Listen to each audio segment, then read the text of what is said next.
1318 সালের ঘটনা। তখন শ্রাবণ মাস, রিমঝিম করে প্রচণ্ড বৃষ্টি ঝরছে।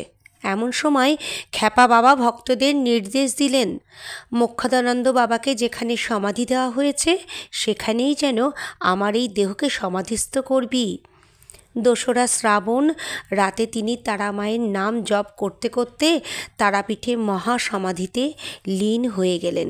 সাধকের আবির্ভাব হতো সেখানে। এদের মধ্যে একজন হলেন পঞ্চানন মিশ্র। তিনি সর্বদা মগ্ন থাকতেন তারামায়ের জপধ্যানে, আবার গোবিন্দেরও ভজনা করতেন।